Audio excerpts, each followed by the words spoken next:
2021-2022 championship season launches tomorrow, which means it's that time of year where everyone does their championship predictions from 1 to 24, and we're no different. A very interesting season coming up, lots of contenders to get promoted and crowds are finally back, so let's get straight into it. Starting off in 24th, and no real surprises here, Derby County. Wayne Rooney kept Derby up by the skin of their teeth last season, and although they have been given permission to sign out of contract players, the club's transfer embargo has left them struggling to assemble a squad. With added uncertainty over the club's future ownership, Rooney's only aim will be to preserve Derby County, but with an inexperienced manager, very light squad, to be honest, it's just very hard to see how they can stay up. 23rd, I've gone for Coventry. Coventry, an interesting one. They obviously had an okay-ish season last year, staying up after getting promoted the season before. However, I do worry this season could be a bit of a case of a second season syndrome for them. I just don't know if they've got if they strengthen enough over the summer to keep them up. But however, Mark Robins is a decent manager, and returning to the Ricoh Arena could help them. So while I have predicted them to go down, it wouldn't surprise me at all if they manage to stay up again this season. 22nd, I've gone for Blackpool. Blackpool's owner Simon Sadler has brought much needed stability, and their revival gained impotence under former Liverpool under-23 coach Neil Critchley. They won 15 out of their 26 League One games before winning the playoffs. Stuart McCall has joined as assistant head coach, but with this just a step up for the championship, I just think Blackpool do lack a bit of squad depth. I think it could be a tough ask for them this season. In 21st, I've gone for Huddersfield. Now, Huddersfield also had a really interesting season last year. They started in the first half of the season, they were okay, but in the second half of the season, they just absolutely dropped off a cliff, really. And I rate Carlos Corberán, but I just don't know if he's been given enough backing, if they quite have the squad available to really progress this season, so I do worry for them a bit. In 20th, I've gone for Peterborough. Peterborough, they're an interesting one because they played some great stuff last year, and they've got some top quality players in their side, like Johnson, Clark, Harris, Sakiri Dembele, and they've also brought the likes of Jack Marriott back up. But yeah, it's just something that doesn't convince me. I'm not the biggest fan of Darren Ferguson. He obviously hasn't fared too well in the Championship before, but I do think they will have enough to stay up. In 19th, I've gone for Preston. Preston, it does look like it might be a tough season for them. I think they're in transition at the moment. Obviously had a lot of change from the Alex Neil era. Frankie McAvoy came in as permanent manager. It'll be interesting to see how he does, because often we see temporary managers do well when they first came in and then drop a bit when they do, but it'll be interesting to see how he does this season. In 18th, I've gone for Blackburn. To be honest, I'm very surprised Tony Mowbray is in a job still. I thought he was certain to go last season after a really poor end to the season, and it is looking like it may be a bit of a tough ask for Blackburn this year. Losing Harvey Elliott, Adam Armstrong still potentially to go, and they haven't brought in anybody. It just doesn't bode particularly well for the season, especially with Bradley Dack injured, so I do worry it's going to be a bad season for Blackburn this year.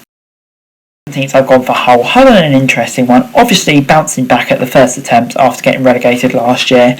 They've got some really exciting young players, the likes of Keane Lewis-Potter, who I'm really excited to see in the Championship, and with the likes of Malik Wilkes up front. They have an exciting attacking lineup, but just something doesn't convince me. I don't know if it's the fact that they've been on an embargo for most of the transfer window, which has really hindered them, or the fact that Grant McCann, I've just never really been convinced by him at Championship level, but I do think they will have enough to stay up and relatively comfortably this season.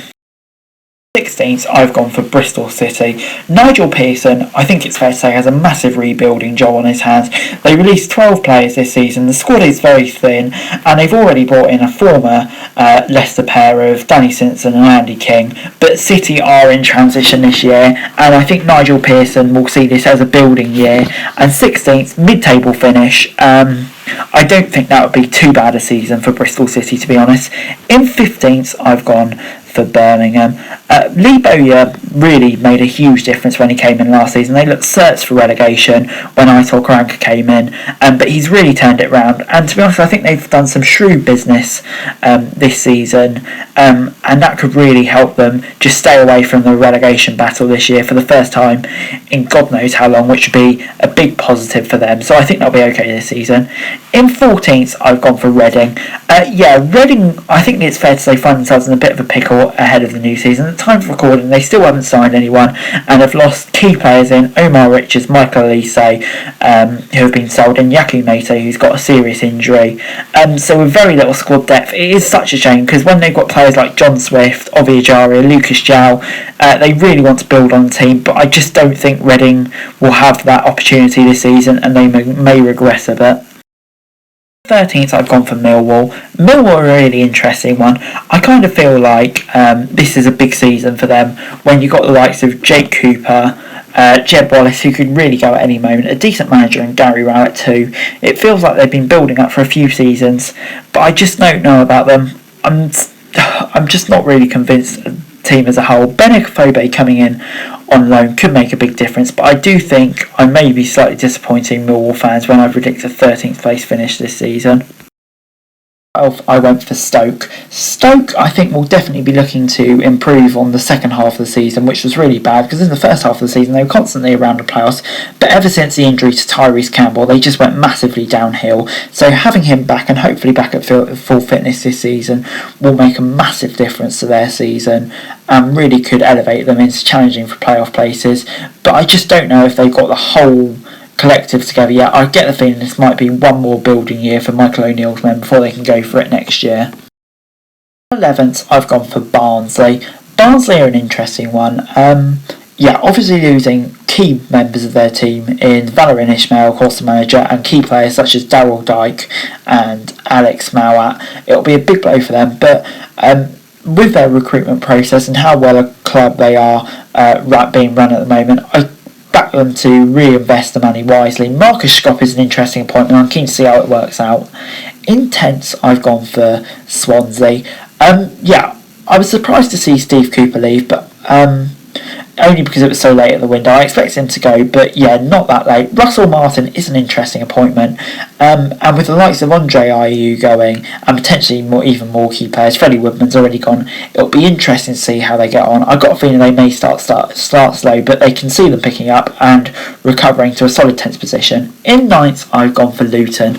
Luton, I think they could be a very big dark horse for lots of people this season. They've been slowly building up for a little while now, and they've added some real quality in the transfer market, and this could finally see them push for the playoffs, and what an achievement that would be on the budget they have. But they have a great manager in Nathan Jones, and I think they could surprise a few people this season.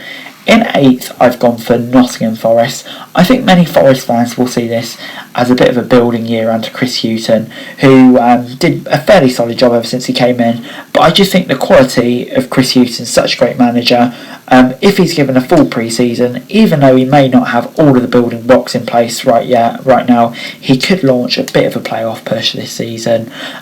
Maybe just missing out the last hurdle though. In 7th, I've gone for Cardiff. Cardiff are an interesting one. Mick McCarthy, obviously he did a pretty solid job last season, after he came in and nearly got in the playoff place, but it kind of fell away at the end. But I think he's got really good building blocks for this season. Decent manager himself, and then he's got the likes of Kiefer Moore playing for him, which could really add something. I do think maybe they need a few more signings, but I definitely think they are capable of competing for top 6. In 6th, I've gone for Middlesbrough. I think this is what Neil Warnock's really been planning for ever since he took the Middlesbrough job, once he kept them up.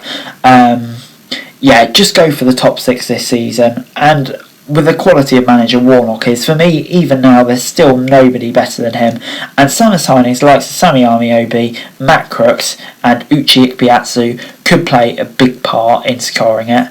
In 5th, I've gone for QPR. For me, QPR are the real dark horses this season. Mark Warburton, they started off slowly last season, but in the second half of the season they were really, really good.